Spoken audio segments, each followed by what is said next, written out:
Well, this is room 209 in the Whitelaw Hotel in Miami Beach. And once you get past the unusual decoration of the room, which is really quite unique, you discover that this thing is really, really bad. Let's see, this is the closet. And there's no light in here, so it's really hard to see what's in there. And the doors don't close.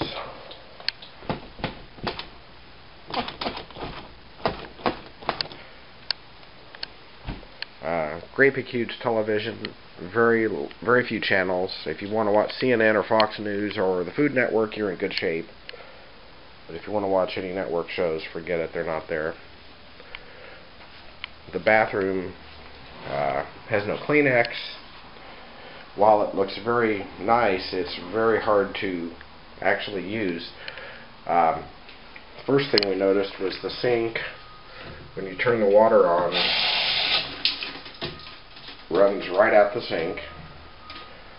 There's very little room to put anything at all. You pretty much have to use the toilet lid as a counter to put your toiletries while you're in here.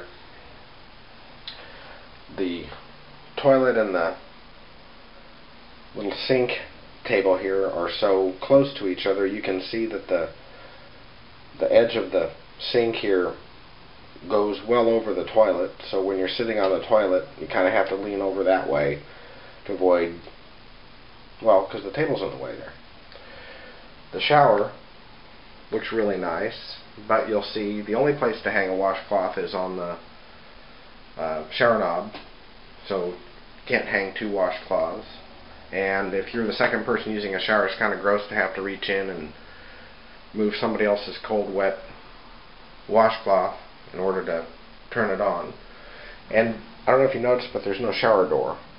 It's just a wide open entry into the shower. So there's all kinds of water all over after a shower. You can see how wet that is down there. There are no towel racks anywhere. This bathroom door, again, doesn't close. You can see out into the room because the door doesn't close. There used to be a hook here for a towel, but that obviously was ripped off and never replaced. The fact that you don't have any privacy because you can't close the bathroom is something that's not very comfortable. And so, the toilet paper roll. You can see that's you pretty much have to have an arm sticking out your back in order to grab the toilet paper if you're actually sitting on the toilet. Or if you don't want to, do that, turn around, or maybe sit backwards on the toilet and face the wall. Then you pretty much end up setting it down on the wet floor. That's not very nice either. A couple more things to note in the bathroom here. The soap, look at those tiny little slivers of soap. Those are the smallest bars of soap I've ever seen, and they didn't replace them each day. So we were here 3 days and got 2 little slivers, and that was pretty much it. No curtains in the window here in the bathroom. Oh, here's a nice place you could keep some of your toiletries if you wanted to. Just hope they don't fall out the window.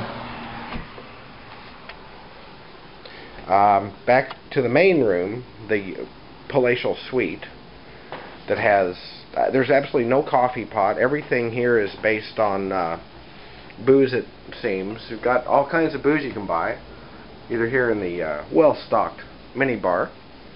Well, everything in the room is mini. Or the refrigerator, there's all kinds of beer and pop in there. Oh, and the refrigerator wasn't plugged in. There's no room to put any of your own things in there. They've got it so well stocked with all of the items for you to purchase. But that's it for a table. So if you want to use a computer, that's not going to work very well there. We had to unplug part of that little stereo down there to plug a charger in. I don't know why they have this subwoofer. The rooms are so bad acoustically. We haven't slept for 3 nights because of the noise from the neighbors. You can hear every conversation as if it were right in the same room. Of course, being right on the beach, it's a party town, so people don't tend to be very quiet. So now I'm not showing my wife's face. I'm just showing how this is your computer desk. Pretty much, you've got to improvise. So I think that pretty much sums up. Oh, one more thing. The vent up there, the air conditioning vent. When you, if you were to use this bed, sitting right here in this spot, that air blows directly on you, and it's quite uncomfortable. I don't know if you can see the stains there on the linen, on the pillow. But the first night or the first morning when I took a shower, the washcloth I had was filthy. I had to actually wash it before I used it. So there we go. Oh, and if you'd like to tip the housekeeper for giving you a sliver of soap and not replenishing anything, you're more than welcome to.